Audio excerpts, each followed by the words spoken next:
Okay, good morning, everyone. We have a fairly brief Finance and Corporate Services agenda. There are two consent items. Could I get a mover for those? Moved by Councillor Galloway-Sealock. Councillor, I just have you in the queue. Yeah, I'll move the... Oh, consent? Yeah. Okay, any questions on the consent items? Not seeing any. Those in favor? And none are opposed. Very good. And on to the cap and trade program update. There is no presentation from staff, so the floor is open to questions on cap and trade.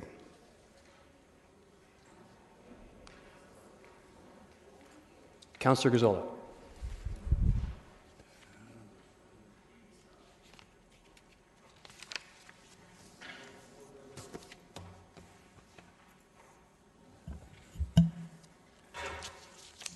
Yeah, I was hoping there'd be a bit of a presentation. The report is rather, I found it rather complex. But, I want to try to better understand there. I'd like to know how many of these emission, what are they called, we have to buy?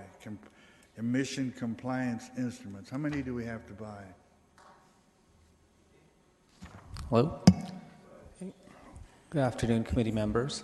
Through the chair, we would have to purchase around 508,000 emission allowances annually, and we're looking to require about 2 million emission compliance instruments over the 4-year compliance period. How is that based? What's our it's based on what we sell, the number of cubic meters we sell, or what is it? That's correct. So how many cubic meters do we sell in a year? So this year we're projecting around 272 million cubic meters. 270 or 17? 272 million. 272. So over the 4 years, we're looking at a billion cubic meters. Is that right? I'm trying to figure out how the 508 works. That's correct. At this time, that's correct. Over the course of the year, we establish new projections along the way. Okay, when we buy these emission compliance instruments, they're just a document, are they not? We're required to have, what did you say, 508,000 every year? At this point in time, to true up our annual consumption of 272 million cubic meters, we'd purchase 508,000 emission allowances. Okay, they're just, it's a piece of paper, right, that says it's not an investment certificate, it's just a piece of paper, right? It's a virtual commodity. But You don't even get the piece of paper, Councillor Gazzola. So once we buy, we're not going to be trading it, are we? The intent at this moment is not to be an active market participant to make profit, but to basically comply. Yeah, so we need to buy 508,000 of these for the next 4 years. When you're buying those, it's not a certificate. Why couldn't you buy them from the devil? It's not like you're buying an investment certificate. I noticed part of the report says you're only going to deal with blue chip brokerage houses or what, but why wouldn't you? I don't understand. We're just buying whatever the hell it is we're buying. So there are various routes to market that we're able to acquire these allowances or credits, and I'll just remind everyone that this is a provincial program that we have to comply with. This wasn't our choice. No. I'm not blaming anybody. I'm just trying to understand it. I mean, we need to get 2 million of these things by December the 31st, 2020. And once we bought them, we're not going to turn around and try to sell them. They're there. So why? I'm just trying to understand as to how do we intend to buy them? So the various routes to market that were prescribed are government auctions, one, over the counter with direct counterparties, and 3, on the exchange. Okay. Similar to how we purchase natural gas. Yeah, okay, right now, there's been one government auction, That's correct. and what did these things sell for? The closing price at the auction was $18.08. 1808. So when you say, is there an over-the-counter market right now, or? So there is an over-the-counter market right now. There is an exchange right now. The market is very illiquid because Ontario participants are only able to transact on Ontario allowances and Ontario credits at this point in time. Once there's anticipation that the market is going to be linked with Quebec and California, that will open up the liquidity in the market and allow us to transact with a variety of sources. But at this time, there's not enough credits and allowance in circulation to guarantee a price. So there's no over-the-counter market, there's no market period at this point. So there is the over-the-counter market is based on direct counterparty relationships. So I'll use an example of, for example, I don't know, any sort of industrial participant that has a compliance obligation in Ontario, they may have extra allowances to sell back to the market. They can approach Kitchener directly, or they can approach a supplier or a broker and sell through them. But at this time, the market is illiquid and there's not very many allowances in circulation. When you say they may have... Sorry, Councillor Zola, do you have many more questions, or? Yeah, I have more. Oh, certainly. If you wouldn't mind ringing back in, I appreciate it. Thank you. Mr. Chapman? Through the chair, I would just draw your attention to the paragraph at the bottom of the third page of the staff report. This report is not intended to be the purchasing strategy. This is only the policy which lays out the general authority under which to make purchases. There will be a separate caucus report that comes forward to get into all the detail around in which markets the purchases will happen, over what time frame, whether at forward prices or at spot market. So that will be the subject of a separate staff report. Thank you. Councillor Galloway-Seelock? Yeah, I wanted to talk just a little bit about the offset credits. And I was just wondering if there's any projects that we have done or components that we can already use towards some of those offset credits. Okay, through the chair, we're very interested in looking at offset credits, especially since we're one of the only 2 municipalities in Ontario that own our own natural gas utility. We're heavy advocators in this space. The offset market in Ontario right now is it's in its infancy.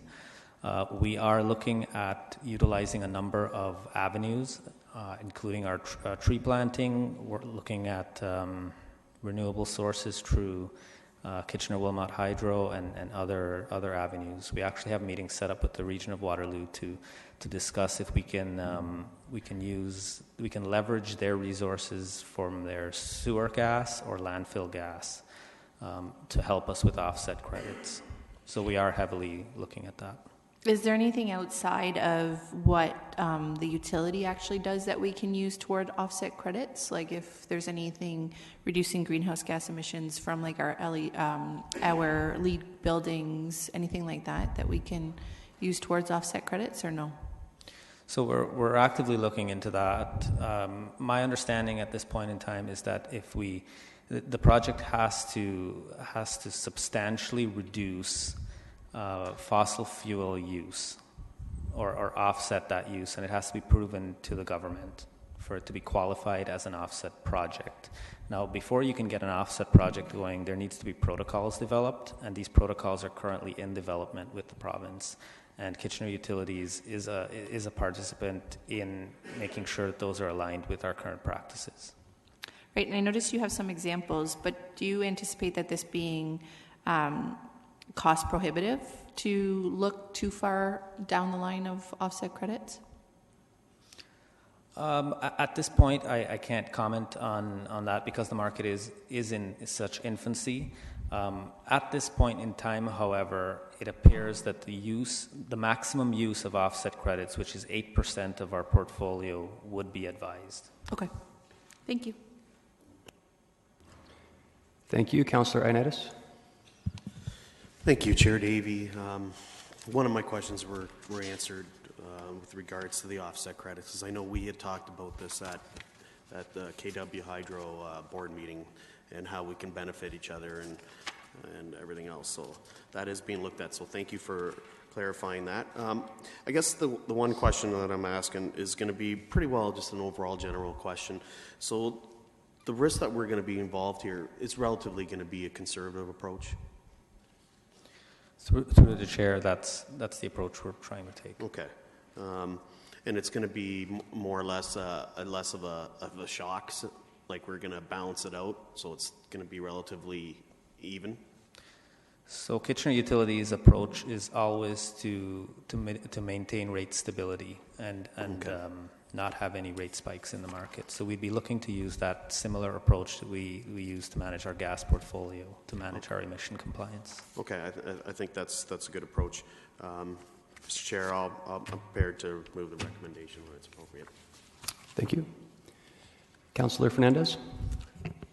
I think this is a challenging area for us to try to explain to a resident if they wanted to ask us a question related to this.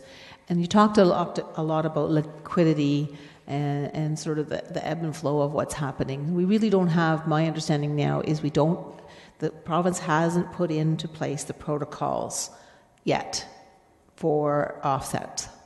Is that correct? So that's correct. I think there's two major compliance instruments in the market at this point in time. There are allowances and offset credits. Allowances are similar to a virtual currency for the amount of emissions that are injected into the atmosphere. Offset credits, on the other hand, as I believe it's described in the report, it allows you to basically compensate or balance out those emissions. So an example of an offset credit in use would sort of be taking bio-waste and putting it into a digester and generating methane from it. That is a byproduct of an existing emission, and so you can't claim emissions on that as well. So it offsets what you put into the atmosphere. So there are two compliance instruments in market right now. Okay, and that's a really good explanation, because I think that if any of us were inclined to write about this in our Kitchener Citizen, or you know, we have residents who are following this pretty closely, we would be able to talk about both the allowances and the offset. When you're talking about the offset and you know, the bio-waste is something that I know that the region is starting to do, especially because it's in my area. If residents wanted to participate in something that was an offset, is this too early in the process for that to happen? Or does it have to come just from the municipality? I would entertain those discussions. If the residents are willing to, I think we need a bit more structure around it, but we are looking to entertain those discussions with the region and any other active partners that are willing to come together and do what we can for our community. One thing that I had in mind, if we were able to get sort of support for an anaerobic digester or some sort for the community and offset our gas, that would be something we'd be looking at. Okay, all right. With the increase in compost happening at the region, and certainly that gives off a methane gas. Yes. Is that what the discussions are that you're having with the region? Is that related to the increased reduction of landfill that's going, but the increase in compost materials? Is that where some of your discussions may lead? So our discussions are primarily they're preliminary at this point in time, because these protocols are not completely developed. We are sort of heading into this, not sure how we're going to guide the discussions in the future and what sort of ideas we can bring to the table. I've actually had some talks with the Ontario Centres of Excellence as well to sort of try to get some ideas in place on where we can take this program eventually. Right, and I think that there's a lot of incentives to get people to be more interested in composting. That might be an area that we and the region could use to say, as we increase our compost and create more methane gas and other areas, we can use that as an offset to our usage. It might That's one of the discussions we plan to have with the region. Okay, great, thank you. Welcome. Thank you. Just my only question really is there any risk, and I'm interested in the offset credits as well and going on a go-forward basis, is there any risk in terms of other private sector gas utilities crying foul if we were to use municipal resources or municipal ecosystem to offset these credits, whereas they may not have the capability? Any idea? So while I can't speculate on that, I will say that Kitchener is an active participant in the development of these protocols at this point in time. So once we are able to have the protocols in place, we can execute accordingly on them. Okay, I'm just wondering down the road if there's OEB issues. The other question I have is I'm assuming that the 8% for the offset credits is a directive from the province. Correct. Is there any pushback as to why that number is so low? Because presumably if we're offsetting the credits to a greater degree, we shouldn't have to compensate for a greater degree. Is that still part of the conversation? I know that the Ontario government is looking at post-2020 changes to the regulations. I'm not sure if this is one of them. This 8%, my understanding is that it was taken from the California legislation. Okay. So I think the province. I won't try to speak for the province, but my guess is that they're waiting to see how the program goes before they make fundamental changes to it. Okay, thank you. Please don't ever feel obligated to speak for the province. Okay. Councillor Gazzola? Can you tell me how much we've budgeted for this year for cap and trade to collect from our customers? This year we've budgeted around $9 million. Which is roughly the $18 a unit. Could we have bought our 508,000 units when the province put these out for sale? Do you mean at the previous auction? Pardon? At the previous auction? Yeah, yes. We could have, potentially, but we didn't have a purchasing policy in place. But we could have purchased our requirement for this year and had it set at the $9 million that we're collecting from our customers. It's conceivable. I'll just remind you, Councillor Gazzola, that we'd like to have sort of strategy discussions at our caucus meeting in light of the provincial regulatory legislation against confidentiality. No, I'm not asking you anything here. We know we need 508,000. We know that they went on the market for $18 a unit. That cost us $9 million. That's what we're collecting from our customers. That's public. There's nothing. There's no strategy there. That's a boom, right? Can you tell me what Union Gas is doing? Do we have any idea what Union Gas is doing? So my understanding is Union Gas is a mandatory participant, and they're complying very similar to how Kitchener Utilities is complying with the program. Fine, but their philosophy on purchasing natural gas is different than ours. Ours, they buy primarily on the spot market, where we buy futures. Is that not right? We're different than, we operate differently than they do? We are capable of fixing a portion of our portfolio. I'm sorry, I didn't get that. What was that? We are capable of fixing a portion of our gas portfolio. No, but we do things differently. They purchase on the spot market. They're on a day-to-day basis, the way we buy, consumers buy gas at the gas pump, but we buy a certain portion of our future requirements. We buy it up front, and therefore that's what our natural gas policy is based upon, and you want to base this in a similar manner. Okay, so that's why I'm trying to understand. I don't support the way we're operating on our natural gas acquisition, and therefore I can't support the direction we're moving in here. But so I'm trying to understand, what's Union Gas doing, and why can't we do the same as Union Gas?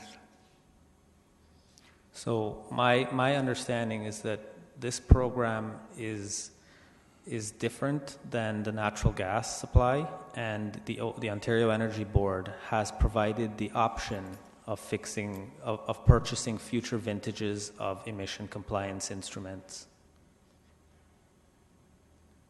You're saying this is different, but yet you want to set it up. You want the policy that we approved today to set it up in the same fashion as we're acquiring natural gas.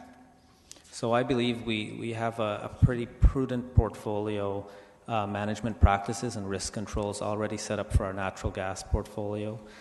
Those controls and those processes and procedures have already been vetted through council. We believe that it's prudent to apply those similar practices as they've proven themselves in the past to the emission compliance portfolio. Well, you see, I don't know. I beg to differ on that. I don't agree with that philosophy, and I think in the past, but that's fine. So I was trying to really understand as to why we couldn't be moving more towards like what Union Gas does, and I wondered what the downside of doing that would be, as opposed to tying it in to what our natural gas acquisition policy is right now. I think you're a little bit ahead, Councillor Gazzola. Mr. Chapman? Through the chair, what I understood Danny to be saying is that the OEB mandated Union to go to spot market for the purchase of gas, but the province has not mandated that for the purchase of emission allowances. So time will tell whether or not Union chooses to purchase at forward prices or on the spot market. So there's a difference in what they're allowed to do between emission allowances and commodity. So at this but why are we saying we're going into the same direction as the acquisition of our natural gas? Why are we tying into that type of a policy?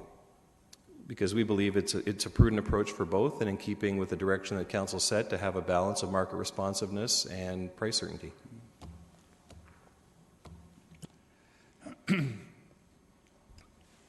Councillor Gazzola? No, that's it. Okay. I have a comment when it's... Okay, there's no one else in the queue. If you'd like to comment, please queue in. It's been moved by Councillor Ioannidis, and Councillor Ioannidis comment. Yeah.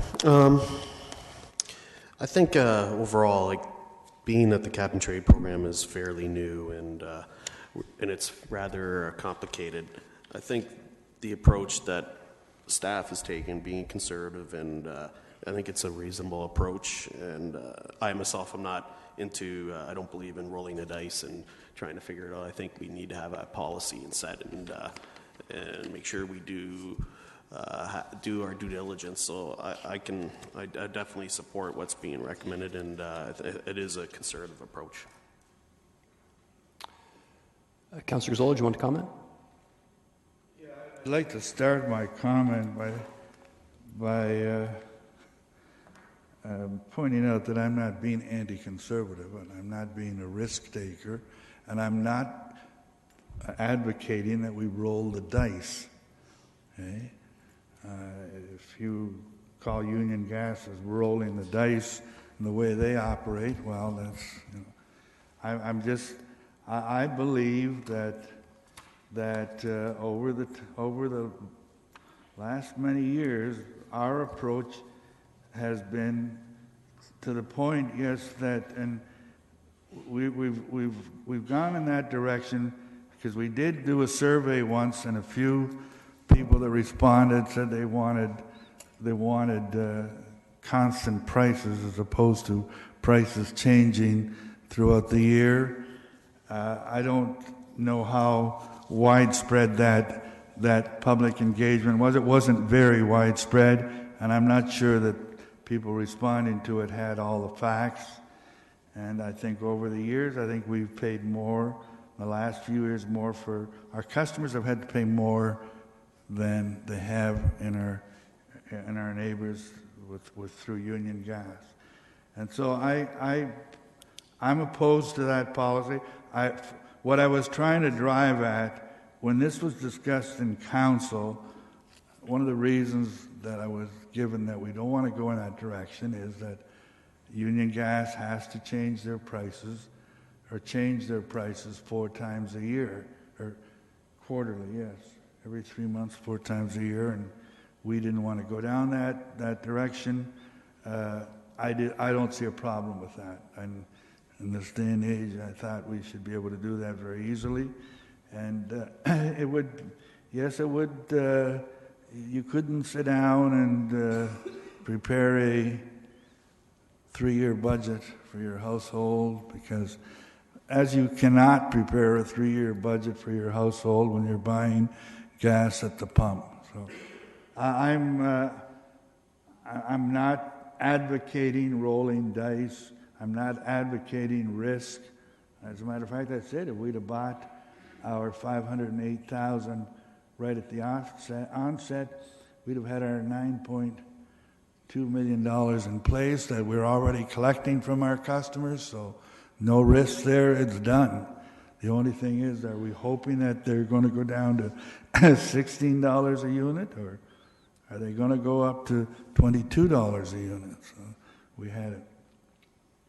So that's my position on it. There needs to be a lot more homework done on my part as well as the staff's part. But at this point, I'd like to ask for a recorded vote on this, and I won't be supporting the recommendation that's before us. I'm not saying it's a bad recommendation. I just don't support the direction we seem to be moving in. Okay, anyone else with comments? Not seeing anyone. Okay, I'll comment just briefly on this. First of all, thank you, Mr. Prasad, for the work on this. It's very new to us, and I think you've shown that you're quite knowledgeable in the area. I agree with Councillor Gazzola in terms of the gas purchasing. I've always been a fan of purchasing at the spot rates because I think it's the cleanest approach. And as I've said in the past, our residents do have the ability for equalized billing if they're interested in smoothing out those costs. I am taking a different approach on this, though, at least in the short term over the first phase of this, the 2020, because it is so unknown and new to us. I think it is prudent on behalf of our residents to take the approach that staff sees as the safest possible, and I think this is the safest possible approach. So I will be supporting the recommendation. So that's it with Mr. Prasad. Do you have a comment? No, thank you very much. Oh, thank you. Okay, so it's actually Mayor Rabinovich. I think we're in council mode, so you might have to come vote over here, and I'll have to go vote over there. A recorded vote has been called as moved by Councillor Anitis. Shouldn't have to? Okay. Thank you.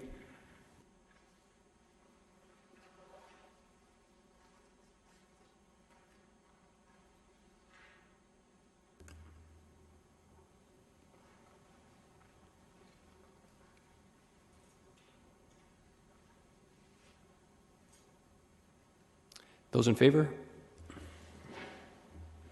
And opposed? And the motion carries. And that concludes Finance and Corporate Services Committee. Councillor Nettis, when are we starting?